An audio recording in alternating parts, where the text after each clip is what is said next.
29 de diciembre de 1944. Versalles.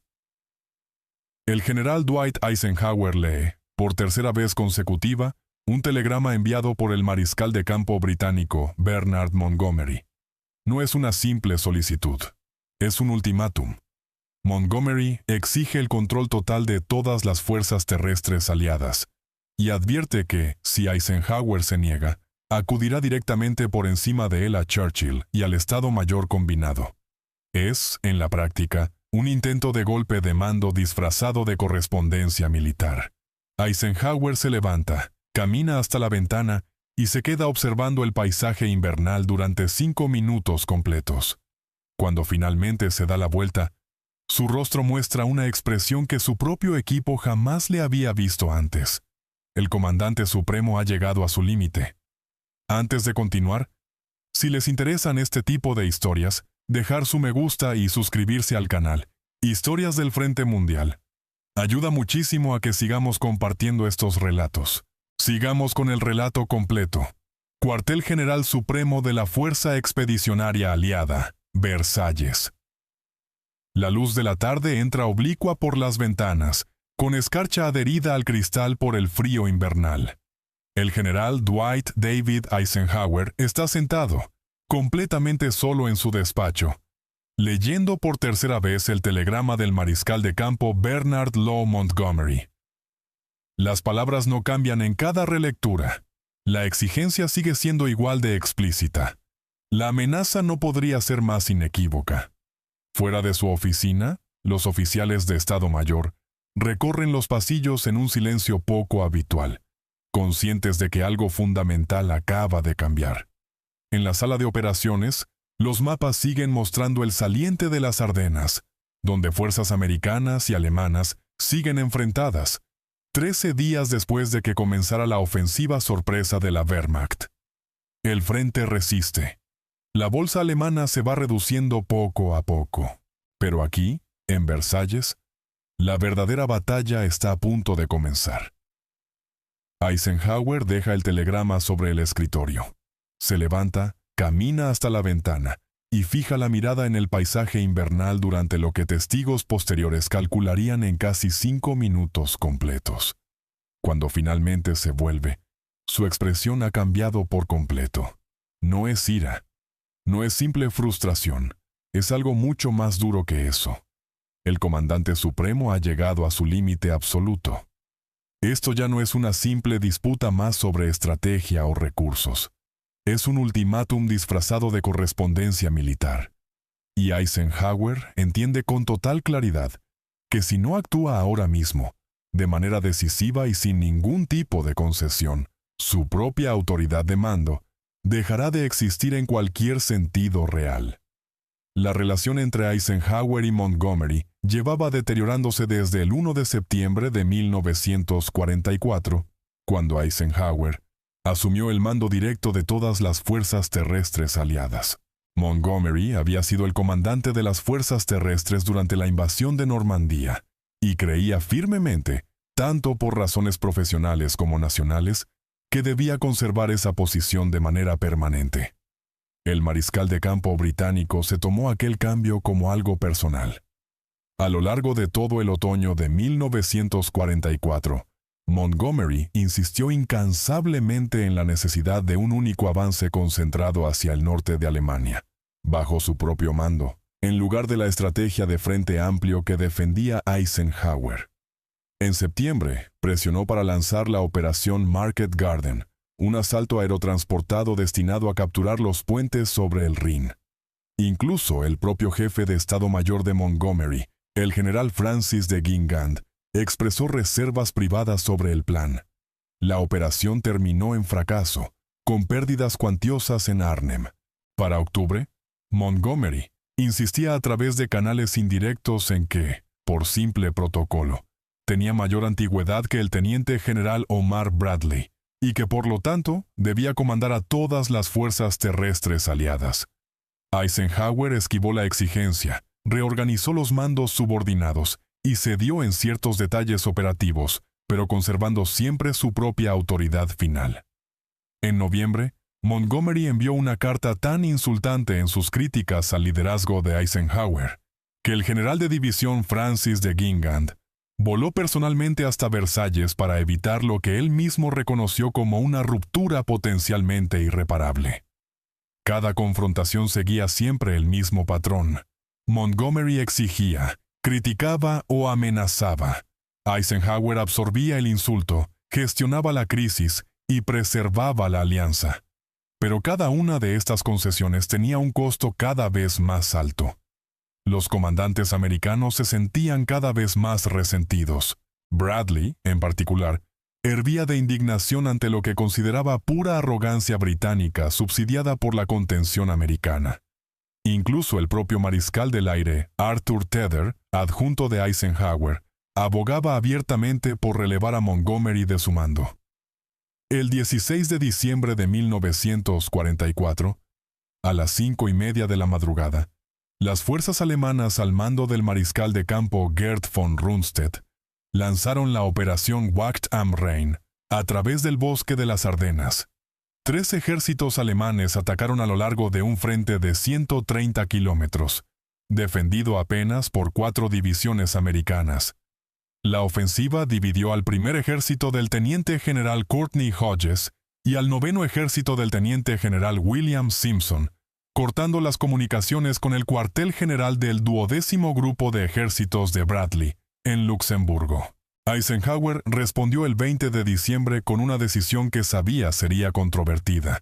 Colocó temporalmente al primer y al 9º ejército bajo el control operativo de Montgomery. La lógica táctica era sólida. El cuartel general del 21º Grupo de Ejércitos de Montgomery estaba más cerca del flanco norte de la penetración alemana. El cuartel de Bradley había perdido comunicación directa con las unidades al norte de la bolsa. Montgomery podía restaurar la coordinación mucho más rápido. Bradley entendía perfectamente la necesidad militar, pero odiaba profundamente sus implicaciones políticas. Escribiría después que la decisión había sido tácticamente correcta, aunque le quemara como ácido en la garganta. Lo que Bradley había anticipado era, precisamente, la reacción de Montgomery. El mariscal de campo británico aceptó el mando temporal el 20 de diciembre, con lo que los testigos describirían como una satisfacción apenas disimulada. De Guingand anotó en su diario que Montgomery prácticamente resplandecía cuando llegó la orden. En apenas 24 horas, Montgomery ya estaba reorganizando unidades americanas, redirigiendo columnas de suministro y emitiendo órdenes que contradecían disposiciones americanas ya existentes. El general de brigada William Keane, ayudante del general Hodges, registró la reacción, pálida de indignación, de su propio comandante. Hodges le dijo que Montgomery se comportaba como si acabara de conquistarlos a ellos, y no a los alemanes. Pero Montgomery no se limitaba a reposicionar fuerzas sobre el mapa. Estaba construyendo, deliberadamente, todo un relato según el cual la batalla de las Ardenas representaba un fracaso americano que había requerido intervención británica para poder remediarse. Montgomery comenzó de inmediato a caracterizar la ofensiva alemana en términos que minimizaban la resistencia americana y maximizaban el papel del rescate británico. En sus comunicaciones con Londres, en conversaciones con oficiales británicos, en reuniones con corresponsales de guerra, Montgomery describía a las fuerzas americanas como sorprendidas por pura incompetencia propia. El general de división John Whiteley, subjefe de Estado Mayor en el Cuartel General Supremo, observaba todo esto con creciente alarma. Testificaría más tarde que Montgomery estaba, literalmente, reescribiendo la historia en tiempo real. La realidad era considerablemente distinta.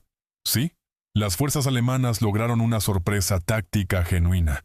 Sí, las unidades americanas fueron empujadas fuera de sus posiciones iniciales. Pero en los puntos verdaderamente críticos, las fuerzas americanas combatieron con una efectividad desesperada, que logró frenar por completo el ímpetu de la ofensiva alemana. En Saint-Vith, la 7ª División Blindada resistió durante 6 días enteros contra fuerzas abrumadoramente superiores, ganando un tiempo precioso para que las reservas pudieran desplegarse. En Bastogne, La 101ª División Aerotransportada se negó a rendirse a pesar de quedar completamente rodeada. Estas resistencias defensivas no fueron fracasos que necesitaran rescate alguno. Fueron auténticos éxitos tácticos americanos que ya habían cambiado por completo el curso operativo de toda la batalla, incluso antes de que Montgomery asumiera formalmente el mando. Montgomery o bien no lograba comprender esta realidad, o bien decidía deliberadamente ignorarla. Su relato servía a los intereses políticos británicos. Lo posicionaba como el comandante indispensable, cuya experiencia había salvado a unos americanos inexpertos de una catástrofe segura. Hacia finales de diciembre, esta narrativa ya se extendía por los círculos militares y políticos británicos, llegando incluso a los periódicos de Londres. Los oficiales americanos en el Cuartel General Supremo comenzaron a recibir informes según los cuales los medios británicos le atribuían a Montgomery el mérito de haber cambiado el curso de la batalla. La indignación era palpable. El capitán Harry Butcher, ayudante naval de Eisenhower, registró la furia creciente dentro de los círculos de mando americanos. Pero Eisenhower, siempre el diplomático de la coalición, optó por gestionar las tensiones en silencio, a través de mensajes cuidadosos y canales discretos.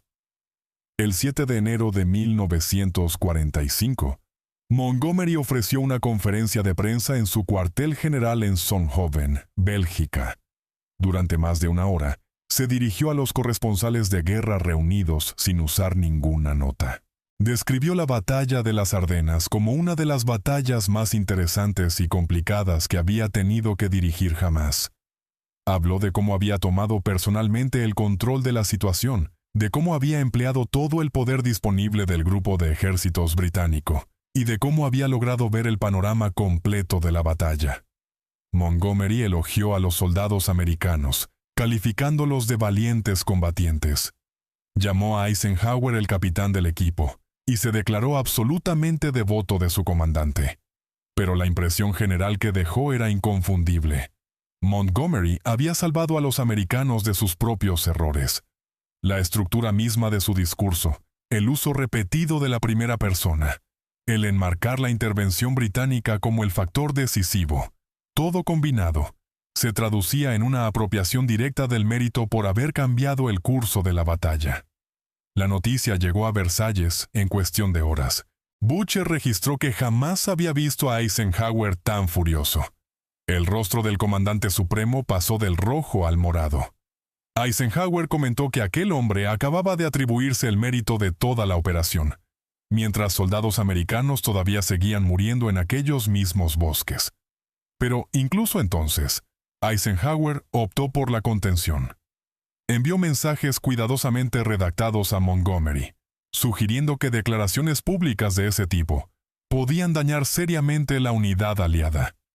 El general de división Kenneth Strong, jefe de inteligencia del Cuartel General Supremo, observó que Eisenhower estaba realizando un auténtico milagro de paciencia. Cualquier otro comandante habría relevado a Montgomery de inmediato. Pero Eisenhower entendía que despedir a un mariscal de campo británico podía fracturar la propia alianza. Así que, una vez más, absorbió el insulto y trabajó para gestionar la crisis, en lugar de escalarla.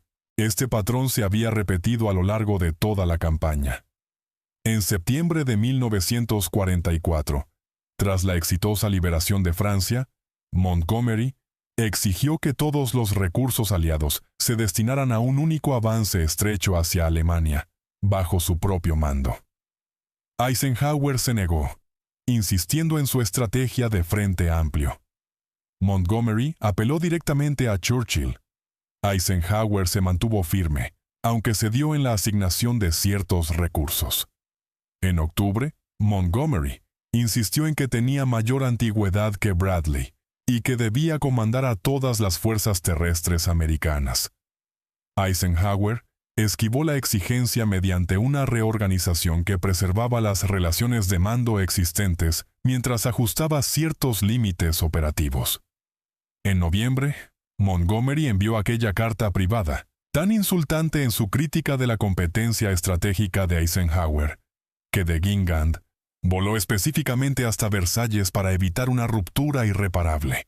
Cada vez, Eisenhower absorbía la presión, gestionaba la crisis y preservaba la alianza. Pero cada concesión elevaba el costo real de mantener las relaciones aliadas. El general de brigada Arthur Nevins, quien trabajaba en operaciones dentro del cuartel general supremo, escribiría después que todos observaban cómo Eisenhower cargaba con este peso. Montgomery hacía exigencias imposibles, criticaba el liderazgo americano, se atribuía méritos que no le correspondían, y Eisenhower simplemente lo aceptaba. La pregunta era cuánto tiempo más podría seguir haciéndolo. La tolerancia americana no era infinita. Para diciembre de 1944, los altos comandantes americanos cuestionaban abiertamente por qué Eisenhower seguía protegiendo a Montgomery. El resentimiento de Bradley era visceral. El teniente general George Patton se refería a Montgomery, en correspondencia privada, con palabras que ni siquiera merece la pena repetir aquí. Incluso dentro del propio personal del cuartel general supremo, la paciencia con el comportamiento de Montgomery ya se había agotado por completo. Pero Eisenhower sostenía la línea, porque creía firmemente que la unidad de la coalición lo exigía. El telegrama de Montgomery llegó al cuartel general supremo el 29 de diciembre de 1944. Esta comunicación era distinta a todas las anteriores. No era una simple petición, no era una sugerencia, era un ultimátum en toda regla. Montgomery escribió que la estructura de mando actual resultaba, en sus propias palabras, completamente inviable. Insistió en que debía existir un único comandante para todas las fuerzas terrestres, con autoridad para coordinar todas las operaciones aliadas desde Suiza hasta el Mar del Norte.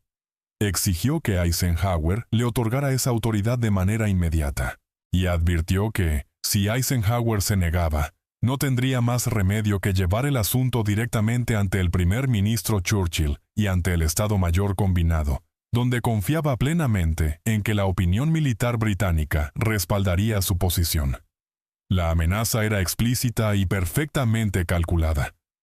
Montgomery estaba intentando saltarse por completo a Eisenhower, forzando un cambio en la estructura de mando mediante pura presión política.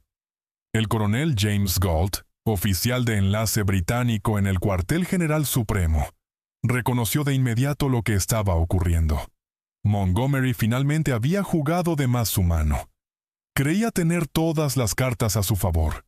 No se daba cuenta de que, en realidad, acababa de declararle la guerra a la propia autoridad de mando de Eisenhower. Aquel telegrama era, en esencia, un intento de golpe militar disfrazado de simple desacuerdo profesional. Eisenhower leyó el telegrama 3 veces seguidas. Después se levantó, caminó hasta la ventana y observó el paisaje invernal durante casi 5 minutos completos. Cuando finalmente volvió a su escritorio, su expresión había cambiado por completo. Llamó a su jefe de Estado Mayor, el teniente general Walter Bedell Smith. Lo que ocurriría a continuación determinaría si Eisenhower seguiría siendo comandante supremo, o si se convertiría, en la práctica, en poco más que un simple mediador entre intereses nacionales enfrentados. Smith llegó en cuestión de minutos y encontró a Eisenhower ya redactando una respuesta. Esto no era otro simple desvío diplomático más, era algo completamente distinto. El borrador de Eisenhower era brutalmente claro. Escribió que la actitud de Montgomery se había vuelto absolutamente intolerable y que su última exigencia resultaba completamente inaceptable. Afirmó que ya había presentado su propia posición al general George Marshall y al Estado Mayor Combinado, con una condición muy concreta. Debían elegir entre él y Montgomery. Uno de los dos abandonaría el teatro europeo. Eisenhower dejó claro que le resultaba indiferente cuál de los dos fuera. El mensaje concluía afirmando que estaba cansado de disculpar constantemente a un hombre que parecía creer que su nacionalidad lo hacía superior a todos los demás. Smith leyó el borrador y levantó la vista con algo parecido al auténtico asombro. Eisenhower sostuvo su mirada con total firmeza y le dijo simplemente que ya había tenido suficiente. Smith comprendió de inmediato que aquello no era una simple reacción emocional pasajera, ni una bravata puramente táctica. Eisenhower había llegado a su límite absoluto y hablaba completamente en serio. Pero Smith era un excelente oficial de Estado Mayor, y precisamente por eso entendía que, aunque la ira de Eisenhower estuviera plenamente justificada, el mensaje real necesitaba manejarse con mucho más cuidado. Convenció a Eisenhower de dejarle redactar, en paralelo, una comunicación destinada a Marshall, que presentara la situación en términos sobre los que Washington pudiera actuar de manera efectiva. El telegrama que finalmente se envió a Marshall aquella noche era profesional y preciso, pero su significado resultaba absolutamente inconfundible. Eisenhower expuso la exigencia de Montgomery, explicó por qué resultaba militarmente insensata y políticamente inviable, y afirmó que el asunto había llegado a un punto en el que debía resolverse al más alto nivel posible. O bien, Montgomery se ajustaba a su autoridad de mando, o bien Eisenhower ya no podría seguir funcionando de manera efectiva como comandante supremo. Solicitó una decisión inmediata por parte del Estado Mayor Combinado. Marshall recibió el telegrama de Eisenhower a última hora del 29 de diciembre. Lo leyó 2 veces, y de inmediato llamó al almirante Ernest King y al general Henry Arnold. En cuestión de 1 hora, el Estado Mayor Conjunto ya estaba reunido. Marshall expuso la situación sin rodeos. Eisenhower estaba preparándose para renunciar, a menos que Montgomery se retractara. Debían decidir de inmediato si respaldaban a su propio comandante, o si permitían que fueran los británicos quienes dictaran la estructura de mando aliada. La discusión fue breve. El almirante King declaró, sin rodeos, que respaldaban a Eisenhower, punto final. Si los británicos querían a Montgomery al mando, podían dirigir su propia guerra por su cuenta. Arnold estuvo de acuerdo. Eisenhower llevaba meses cargando con Montgomery. Si Montgomery no podía servir bajo un comandante americano, entonces tenía que marcharse. Marshall redactó de inmediato un telegrama para entregarse a la mañana siguiente, pero hizo mucho más que simplemente respaldar a Eisenhower. Entendió que esta confrontación necesitaba resolverse también a nivel político y con rapidez. Llamó a la Casa Blanca y solicitó una reunión inmediata con el presidente Franklin Roosevelt. Esa misma noche, Marshall le informó a Roosevelt sobre toda la crisis. La respuesta del presidente fue, característicamente, directa. Eisenhower se quedaba. Montgomery obedecía sus órdenes o quedaba fuera. Que llamaran a Churchill y se lo dejaran perfectamente claro. La posición americana ya era absoluta. No habría ningún compromiso posible respecto a la autoridad de mando. La alianza era entre iguales, o simplemente no era ninguna alianza en absoluto. En Londres, el telegrama proveniente de Washington llegó al número 10 de Downing Street en las primeras horas del 30 de diciembre. Churchill lo leyó y comprendió de inmediato la magnitud real de lo que había ocurrido. Su reacción, registrada por su propio secretario militar, fue contundente. Dios santo, Eisenhower realmente lo ha hecho. Ha forzado por completo la cuestión. Churchill sabía perfectamente que, si Gran Bretaña intentaba defender la posición de Montgomery en ese momento, la alianza entera podía fracturarse. La contribución americana al esfuerzo de guerra superaba ya ampliamente a la británica para diciembre de 1944. Había más divisiones americanas en Europa que británicas y canadienses combinadas. La logística americana sostenía toda la operación entera. La capacidad industrial americana producía la inmensa mayoría del equipo, del combustible y de la munición.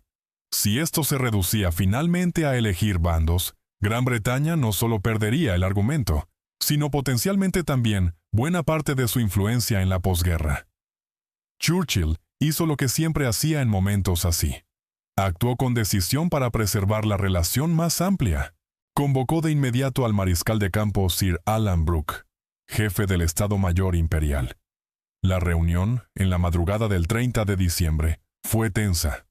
Brooke, que siempre había respaldado a Montgomery, Argumentó que el mariscal de campo tenía razón desde el punto de vista táctico, aunque hubiera actuado con torpeza política. Churchill lo interrumpió de inmediato. No le importaba en absoluto si la valoración táctica de Montgomery era correcta o no. Montgomery estaba intentando forzar un cambio en toda la estructura de mando, amenazando directamente a su propio superior. Eso era sencillamente insubordinación pura. Si Gran Bretaña la defendía, perderían a Eisenhower y posiblemente toda la cooperación americana. Churchill redactó su propio mensaje para Montgomery esa misma mañana. Era cortés en su forma, pero absolutamente inequívoco en su fondo. Montgomery debía retroceder de inmediato. Montgomery recibió tanto la directiva de Churchill como la amenaza implícita en la apelación de Eisenhower a una autoridad superior en la mañana del 30 de diciembre. Su propio jefe de Estado Mayor, de Guingamp, ya había comprendido la situación con total claridad. Le dijo a Montgomery que debía retroceder de inmediato, no solo porque Churchill se lo ordenara, sino porque había calculado mal y gravemente. Había creído que los americanos lo necesitaban más a él de lo que él los necesitaba a ellos. Estaba completamente equivocado. Lo que ocurrió después ha sido descrito por los historiadores como el giro más rápido en toda la correspondencia militar de la guerra. Montgomery redactó un telegrama para Eisenhower, que llegó al cuartel general supremo el 30 de diciembre. Su tono era completamente conciliador, casi de disculpa. Montgomery escribió que le angustiaba profundamente que Eisenhower estuviera preocupado y le pidió que descartara por completo el asunto de su mente. Se declaró absolutamente devoto de su servicio y su subordinado más leal. El telegrama continuaba retractándose de cada implicación de sus exigencias anteriores. Cualquier cosa que Eisenhower decidiera, Montgomery la respaldaría de todo corazón. Si los arreglos de mando actuales debían continuar sin cambios, lo aceptaría sin ninguna reserva. Concluyó con una reafirmación casi desesperada de que él estaba, y siempre había estado, bajo el mando de Eisenhower, y que eso jamás había estado realmente en duda. Pero el daño ya estaba hecho. El 1 de enero de 1945, Eisenhower emitió nuevas directivas de mando. El primer y el 9º ejército regresarían al mando de Bradley en cuanto la situación táctica lo permitiera. El 21º grupo de ejércitos de Montgomery continuaría en el flanco norte, con límites y objetivos claramente definidos. Y, más importante todavía, Eisenhower dejó explícito en su directiva que ejercía la autoridad de mando completa sobre todas las fuerzas aliadas en ese teatro de guerra. Sus decisiones sobre asuntos de mando serían definitivas. La consecuencia inmediata resultó evidente para todos. La era de negociar con Montgomery había terminado por completo. Eisenhower había trazado una línea, con el respaldo total de Washington y de Londres, para hacerla cumplir.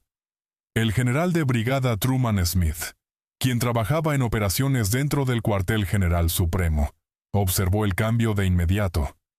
Antes del 29 de diciembre, Montgomery podía enviar exigencias, y Eisenhower simplemente encontraba maneras de trabajar alrededor de ellas.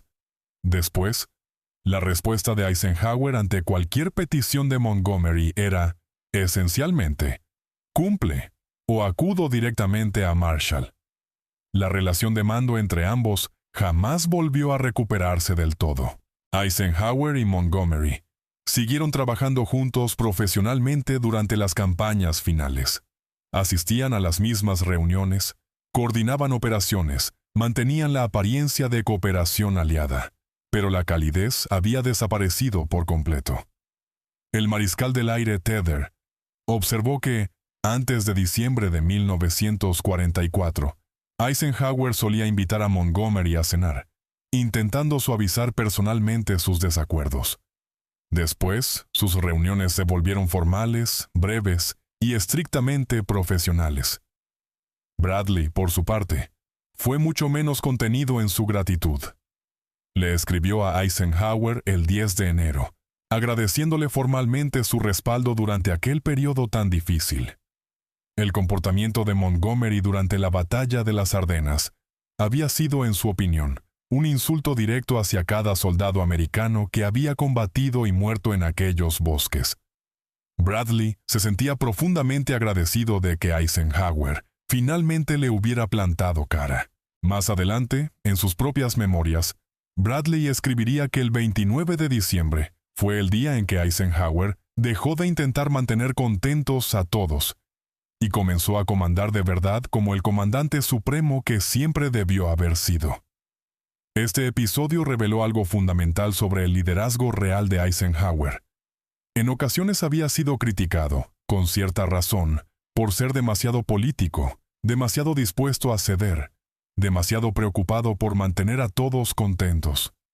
El 29 de diciembre de 1944 demostró que esa caracterización estaba incompleta. Eisenhower estaba dispuesto a ceder, sí, pero solo hasta cierto punto. Y cuando ese punto finalmente se alcanzaba, era capaz de actuar con una firmeza absolutamente definitiva. Montgomery había encontrado, finalmente, esa línea. La lección de todo este episodio trasciende, en realidad, a la propia Segunda Guerra Mundial. El liderazgo dentro de una guerra de coalición no consiste en mantener a todo el mundo contento. No consiste en un compromiso interminable ni en una negociación perpetua. Consiste, más bien, en construir una estructura donde el orgullo nacional pueda coexistir, con un mando verdaderamente unificado, donde las preocupaciones políticas se reconozcan, pero donde la necesidad militar termine prevaleciendo siempre, y donde alguien, necesariamente, deba tener la autoridad final, respetada por todas las partes involucradas. Y esa persona debe estar dispuesta, llegado el momento, a arriesgarlo absolutamente todo, incluso la coalición misma, para preservar esa autoridad. Montgomery aprendió esta lección demasiado tarde. Eisenhower siempre la supo, aunque esperaba jamás tener que demostrarla realmente. El 29 de diciembre de 1944, finalmente la demostró, y al hacerlo, no solo logró preservar la alianza, sino que además la fortaleció de cara al avance final hacia Alemania. El día en que Eisenhower finalmente le cortó el paso a Montgomery, fue el día en que la Alianza Occidental dejó de ser, en la práctica, un simple experimento en guerra de coalición, y se convirtió en un hecho establecido, con reglas claras. La autoridad de mando había quedado firmemente afirmada, y nunca más volvería a ser desafiada de esa manera. Si esta historia sobre liderazgo, mando, y el momento exacto en que Eisenhower trazó finalmente su línea, les ha resultado interesante, les pido que se suscriban al canal Historias del Frente Mundial y dejen su me gusta en este video. Activen también la campanita de notificaciones para no perderse el próximo video. Cuéntenos en los comentarios qué opinan. ¿Hizo bien Eisenhower en arriesgar la alianza para afirmar su autoridad, o debería haber seguido cediendo ante Montgomery? Nos vemos en la próxima historia.